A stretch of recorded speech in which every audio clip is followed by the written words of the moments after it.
বিদ্যুৎ কেন্দ্রে furnace oil ভিত্তিক উৎপাদন বাড়ানোর সিদ্ধান্ত সরকারের। কমবে লোডশেডিং, সচল হবে শিল্পের চাকা।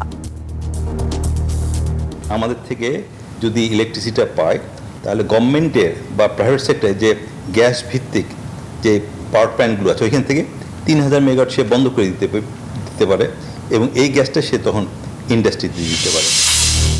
চলতি অর্থ বছরে 5টি স্থানীয় সরকার নির্বাচন, জানালেন এলজিআরডি প্রতিমন্ত্রী। আগামী এক সপ্তাহের মধ্যে ইসির সাথে আলোচনা। আমরা আগামী সপ্তাহে হয়তো একটু মাননীয় প্রধানমন্ত্রীর অনুমতি নিয়ে নির্বাচন কমিশনে গিয়ে আমি হয়তো কথা বলবো যে তাদের প্রস্তুতিটা কত দূর বা কি অবস্থা।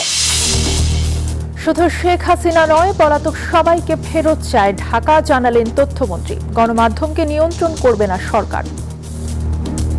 শুধুমাত্র অগ্নিকাণ্ড প্রত্যেককে আমরা ফেরত চাই, যাদের নামে মামলা, যাদের নামে সবকিছু। 9 বছরেও রোহিঙ্গা প্রত্যাবাসন অনিশ্চয়তায়। শরণার্থী শিবিরে অপরাধ বাড়ছেই, প্রত্যাবাসন শুরু না হওয়ায় উদ্বেগ ইইউ রাষ্ট্রদূতের। 6 দাবিতে 5 সেপ্টেম্বর থেকে শুরু 11 দলীয় ঐক্যের লং মার্চ। শাপলা চত্বরে সমবেত হয়ে সেখান থেকে চট্টগ্রামের লালদিঘির ঐতিহাসিক ময়দানে আমরা গন্তব্যে পৌঁছানোর উদ্দেশ্যে যাত্রা আমরা শুরু করব। ঢাকার শাপলা চত্বর থেকে চট্টগ্রাম লালদিঘি পর্যন্ত রাজপথে থাকার ঘোষণা। ইরানকে একঘরে করতে ফের অর্থনৈতিক নিষেধাজ্ঞা যুক্তরাষ্ট্রের। সামরিক পদক্ষেপের হুমকি মোকাবেলায় প্রস্তুত তেহরান। এবং টপ T20 সিরিজে অ্যাডিলেইড স্ট্রাইকার্সের মুখোমুখি হচ্ছে বাংলাদেশ এইচপি দল। ম্যাচ শুরু বিকেল 3:30টায়। স্বাগত নিউজ 24 সংবাদে। পুরো সংবাদে আপনাদের সাথে আছে আমি তাসনিম অর্থে। দেখছিলেন বিআরবি কেবল সংবাদ শিরোনাম। এবারে পুরো খবর। দেশজুড়ে চলমান লোডশেডিং এর দুর্ভোগ থেকে শিগগিরই মিলতে পারে স্বস্তি। দ্রুত কমবে লোডশেডিং, কারণ পূর্ণ উৎপাদনে ফিরছে তেলভিত্তিক বিদ্যুৎ কেন্দ্রগুলো। প্রধানমন্ত্রীর তড়িৎ পদক্ষেপে ফার্নেস অয়েল ভিত্তিক বেসরকারি বিদ্যুৎ কেন্দ্রগুলোকে সর্বোচ্চ সক্ষমতায় চালানোর নির্দেশ দেওয়া হয়েছে। আগামী 3 সপ্তাহের মধ্যে জাতীয় গ্রিডে যুক্ত হতে পারে আরও প্রায় 2500 মেগাওয়াট বিদ্যুৎ। বিস্তারিত জানাচ্ছেন আল মোহাইমিনুল খান। কয়েকদিন ধরেই দেশজুড়ে বাড়ছে লোডশেডিং। শহরের তুলনায় অনেক বেশি লোডশেডিং হচ্ছে গ্রামে গঞ্জে। কোথাও কোথাও বন্ধ হচ্ছে শিল্প কারখানা। এর কারণে দুর্ভোগে জনমানুষ। চাহিদার তুলনায় বিদ্যুৎ উৎপাদন সক্ষমতা দ্বিগুণ থাকলেও সম্প্রতি 3500 মেগাওয়াট পর্যন্ত লোডশেডিং এর মুখে পড়েছে দেশ।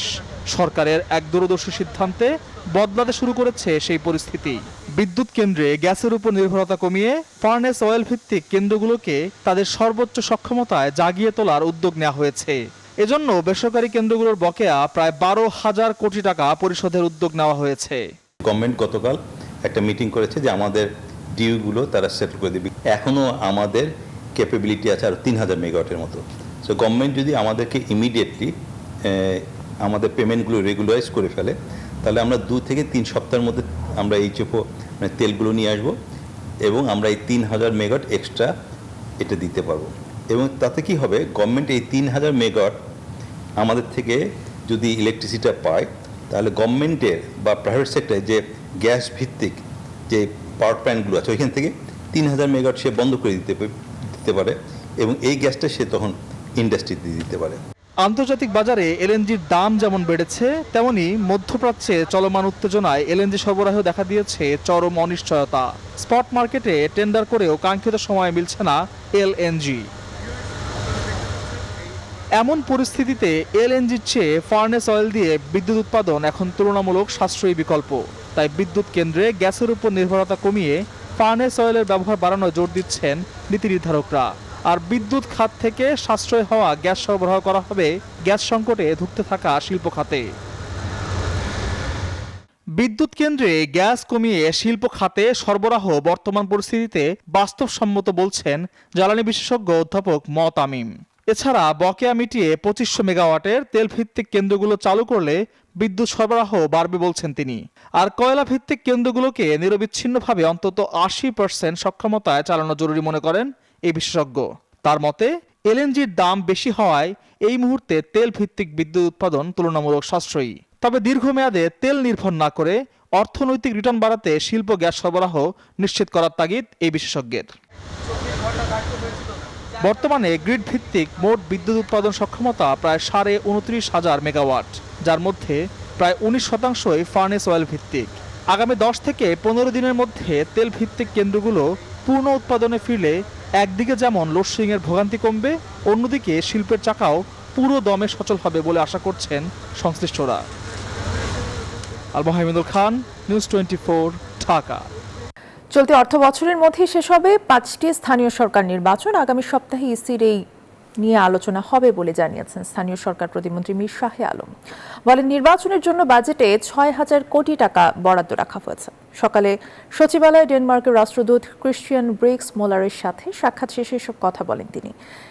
এ সময় স্থানীয় সরকার প্রতিমন্ত্রী আরও বলেন, রাজধানীতে পানি সরবরাহ ব্যবস্থাপনায় সহযোগিতা করবে ডেনমার্ক। 16,000 কোটি টাকা ব্যয়ে নির্মিত একটি পানি শোধনাগারে 4,500 কোটি টাকা সহায়তা করবে দেশটি। এছাড়া রোহিঙ্গাদের সহায়তায় 100 কোটি টাকা দেবে ডেনমার্ক বলেও জানান প্রতিমন্ত্রী।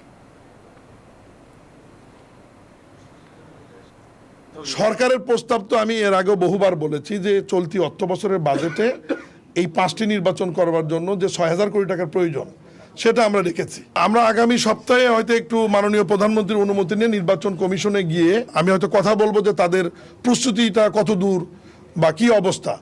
শুধু শেখ হাসিনা নয়, পলাতক সবাইকে ফেরত চায় ঢাকা, এমনটা জানিয়েছেন তথ্যমন্ত্রী আন্দালিব রহমান পার্থ।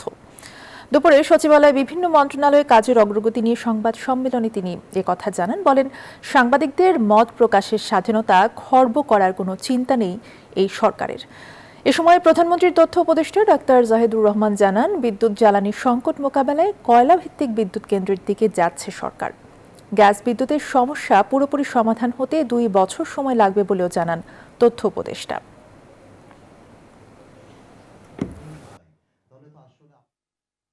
শুধুমাত্র উনি কেন, প্রত্যেককে আমরা ফেরত চাই। যাদের নামে মামলা, যাদের নামে সবকিছু, বাংলাদেশের জায়গা থেকে আমরা চাই যাতে করে এই জুলাই আন্দোলন থেকে আরম্ভ করে এর আগেও যে ঘটনাগুলি সেগুলির সঠিক বিচার হবে। 2/3 মতো খরচ বেড়ে গেছে, 66 to 70% বেশি দামে এলএনজি আনতে হচ্ছে এবং ক্রাইসিসের কারণে অনেক বেশি দাম হাঁকানো হচ্ছে। এখন সরকারকে এই ডিসিশনটা নিতে হবে। কক্সবাজারের টেকনাফ পৌরসভার কাউন্সিলর ইকরামুল হক হত্যা মামলায় ব্রিগেডিয়ার জেনারেল মিফতা উদ্দিন আহমেদ এবং সাবেক এমপি বদি সহ 4 জনকে গ্রেফতার দেখিয়ে কারাগারে পাঠানোর নির্দেশ দিয়েছেন ট্রাইব্যুনাল। এছাড়া পলাতক শেখ হাসিনা সহ 7 জনকে আত্মসমর্পণের জন্য পত্রিকায় বিজ্ঞপ্তি প্রকাশের নির্দেশ দেওয়া হয়েছে। প্রসিকিউশনের আবেদনের পর মঙ্গলবার আন্তর্জাতিক অপরাধ ট্রাইব্যুনাল 2 এই আদেশ দেন। এর আগে 26 জুলাই এই ঘটনায় ক্ষমতাচ্যুত শেখ হাসিনা সহ 11 জনের বিরুদ্ধে আন্তর্জাতিক অপরাধ ট্রাইব্যুনালে আনুষ্ঠানিক অভিযোগ দাখিল করে প্রসিকিউশন। আনুষ্ঠানিক অভিযোগ আমলে নিয়ে ট্রাইব্যুনাল পলাতক আসামিদের বিরুদ্ধে গ্রেফতারি পরোয়ানা এবং গ্রেফতার থাকা 3 জনকে হাজিরের নির্দেশ দেয়। রোহিঙ্গা প্রত্যাবাসন এখনও শুরু না হয় গভীর উদ্বেগ প্রকাশ করেছেন ঢাকায় নিযুক্ত ইইউ রাষ্ট্রদূত মাইকেল মিলার। সকালে ঢাকা বিশ্ববিদ্যালয় centre for governance studies CGS আয়োজিত মিট দ্য অ্যাম্বাসেডর অনুষ্ঠানে বাংলাদেশের সঙ্গে ইইউর ভবিষ্যৎ সম্পর্কের নানা দিক তুলে ধরেন মাইকেল মিলার।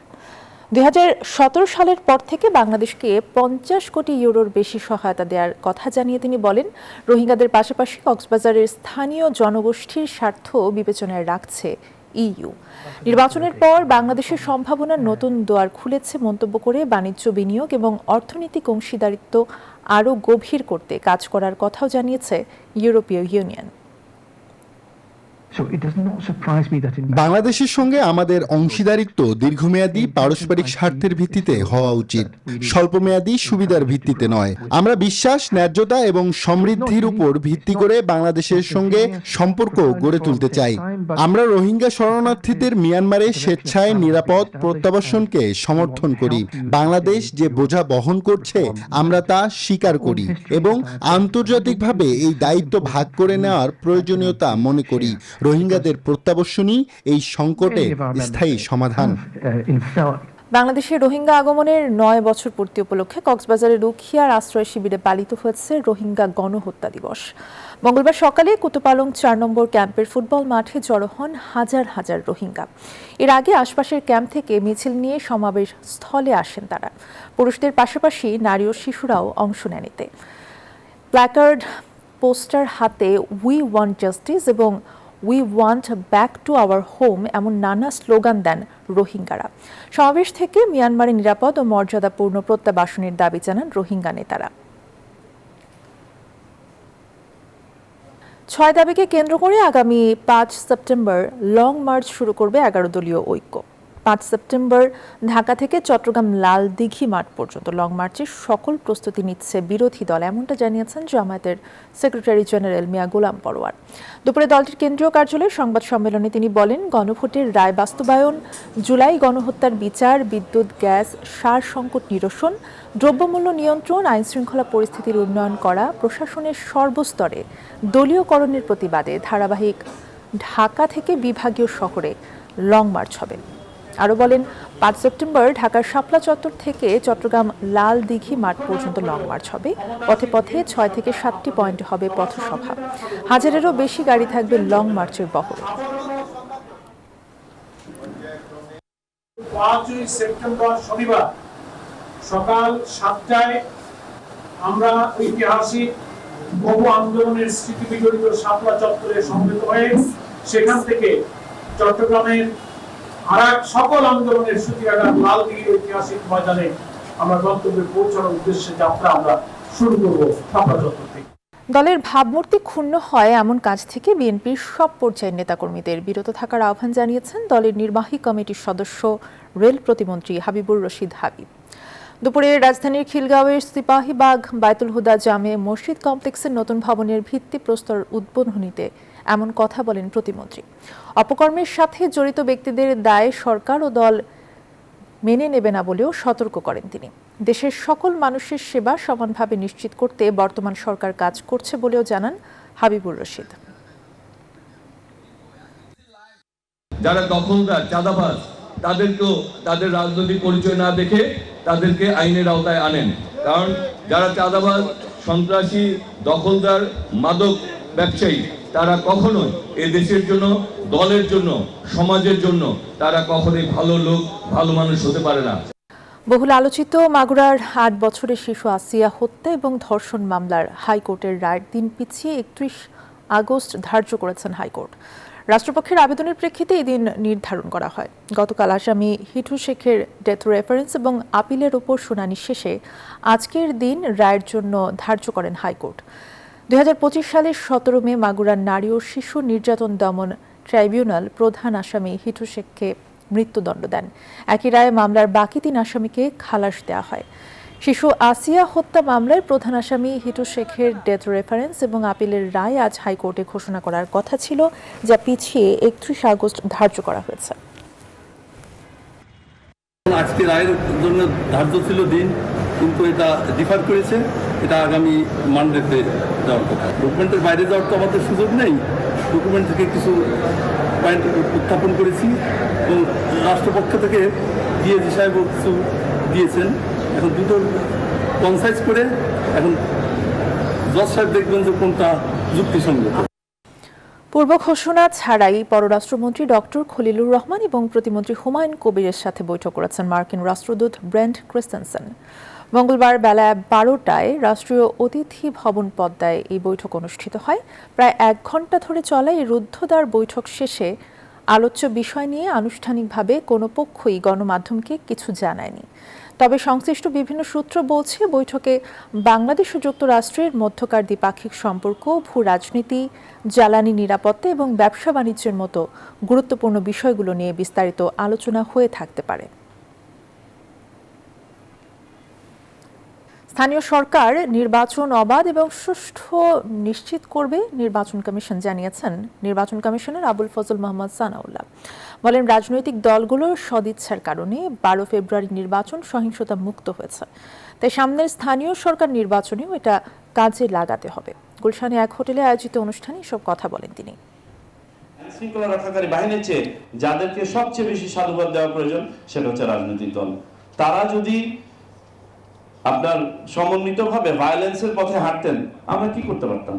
এই কালচারটাকে let us carry it forward in the local government election, because local government election in Bangladesh become even more violent.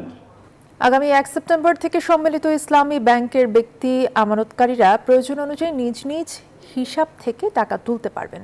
একই সঙ্গে আমানতের মুনাফায় কোনো ধরনের হেয়ারকাট বা কর্তন করা হবে না।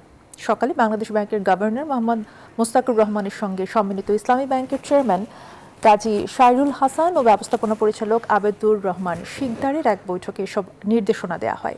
কেন্দ্রীয় ব্যাংক জানিয়েছে, গত 29 ডিসেম্বর ঘোষিত স্কিম অনুযায়ী আমানতকারীদের টাকা ফেরত দেওয়ার প্রক্রিয়া চলমান রয়েছে। তবে গ্রাহকদের ভোগান্তি কমাতে এবং জরুরি প্রয়োজন মেটাতে নতুন এই সুবিধা দেওয়া হচ্ছে। সম্প্রতি অর্থমন্ত্রী বলেছিলেন যে হেয়ার কাট বাতিল করা হলো, কিন্তু তার এই নির্দেশনার পরেও জনমন বলতে বোঝাচ্ছে যে সম্মিলিত ইসলামী ব্যাংকের যারা আমানতকারী তাদের কাছে একটা অস্পষ্টতা রয়ে গেছিল। আমরা ক্লিয়ার করতে বলতে চাচ্ছি, অর্থমন্ত্রী যে কথাটা বলেছেন তাই সঠিক, অর্থাৎ হেয়ার কাট বাতিল করা হলো। তেহরানের সঙ্গে সব ধরনের আর্থিক লেনদেন বন্ধ করতে সবচেয়ে বড় অর্থনৈতিক আক্রমণ শুরু করেছে ওয়াশিংটন। ডিজিটাল সম্পদ, স্বর্ণ, নৌ পরিবহন সহ 5টি গুরুত্বপূর্ণ খাতে নজিরবিহীন নিষেধাজ্ঞা আরোপ করেছে মার্কিন প্রশাসন। এমনকি ইরানের সাথে ব্যবসা করা দেশগুলোকেও কড়া হুঁশিয়ারি দেওয়া হয়েছে। পাশাপাশি সামরিক হামলার পথও খোলা রাখছে পেন্টাগন। তবে এসব চাপ মোকাবেলায় বিকল্প পরিকল্পনার কথা জানিয়েছে আয়াতুল্লাহ খামেনির দেশ। বিশ্ব অর্থনীতি থেকে তেহরানের শ্বাসরোধ করতে মাঠে নেমেছে ওয়াশিংটন। ইরানের ওপর স্মরণকালের সবচেয়ে বড় আর্থিক আক্রমণ চালিয়েছে যুক্তরাষ্ট্র। ডোনাল্ড ট্রাম্পের নির্দেশে দেশটির 5টি খাত সহ 60টি প্রতিষ্ঠান ও ব্যক্তির ওপর নিষেধাজ্ঞা দিয়েছে মার্কিন প্রশাসন। শুধু ইরানই নয়, তেহরানের সঙ্গে ব্যবসা করা অন্য দেশগুলোও রয়েছে মার্কিন নিশানায়। নির্দিষ্ট সময়ের মধ্যে সম্পর্ক ছিন্ন না করলে তাদের বিরুদ্ধে একতরফা শাস্তিমূলক ব্যবস্থা নেয়ার কড়া হুঁশিয়ারি দিয়েছে ট্রেজারি বিভাগ। প্রতিটি দেশের সামনেই একটি নির্দিষ্ট সময়সীমা রয়েছে। যদি তারা পদক্ষেপ না নেয়, ট্রেজারি বিভাগের মাধ্যমে আমরা একতরফা ব্যবস্থা নেব। অর্থনৈতিক অবরোধের পাশাপাশি সামরিক শক্তির ভয়ও দেখাচ্ছে হোয়াইট হাউস। মার্কিন প্রতিরক্ষামন্ত্রী পিট হেগসেথ জানিয়েছেন, হুরমুজ প্রণালী বা অন্য কোথাও তেহরানের বিরুদ্ধে সামরিক হামলা চালানোর বিকল্প খোলা রাখা হয়েছে। তবে যুক্তরাষ্ট্রের এই সর্বাত্মক আগ্রাসনকে পাত্তা দিচ্ছে না ইরান। দেশটির অর্থমন্ত্রী আলী মাদানিয়াদেহ জানিয়েছেন, যে কোনো পরিস্থিতি সামাল দিতে তাদের হাতে প্রস্তুত আছে 2 বছর মেয়াদী শক্ত পরিকল্পনা। Desk report, news 24। রাষ্ট্রপতি মির্জা ফখরুল ইসলাম আলমগীরের সঙ্গে বঙ্গভবনে সৌজন্য সাক্ষাৎ করেছেন 3 বাহিনীর প্রধান। দুপুরে বঙ্গভবনে রাষ্ট্রপতির সঙ্গে সাক্ষাৎ করেন সেনাবাহিনী প্রধান জেনারেল ওয়াকারুজ্জামান, নৌবাহিনী প্রধান অ্যাডমিরাল খন্দকার মিসবাউল আজিম এবং বিমান বাহিনী প্রধান air chief marshal Hasan Mahmud Khan. সাক্ষাৎকালে বাহিনী প্রধানগণ রাষ্ট্রপতির দায়িত্বভার গ্রহণ করায় রাষ্ট্রপতিকে আন্তরিক অভিনন্দন ও শুভকামনা জানান। তারা স্ব বাহিনীর বিভিন্ন কার্যক্রম সম্পর্কে রাষ্ট্রপতিকে অবহিত করেন এবং দায়িত্ব পালনে সশস্ত্র বাহিনীর সর্বাধিনায়ক হিসেবে রাষ্ট্রপতির দিক নির্দেশনা এবং সহযোগিতা কামনা করেন। রাষ্ট্রপতি মির্জা ফখরুল ইসলাম আলমগীরের সশস্ত্র বাহিনীর কার্যক্রমে সন্তোষ প্রকাশ করে বলেন, বর্তমান সরকার সশস্ত্র বাহিনীকে একটি আধুনিক চতুর্মাত্রিক বাহিনী হিসেবে গড়ে তুলতে কাজ করে যাচ্ছে।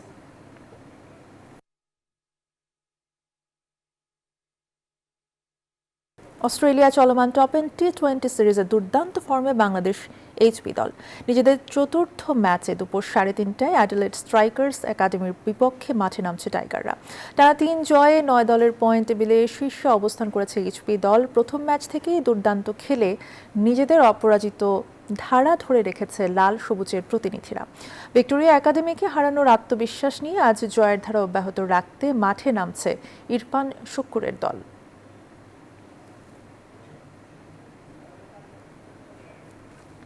আর এই ছিল এখনকার সংবাদে। ধন্যবাদ সবাইকে।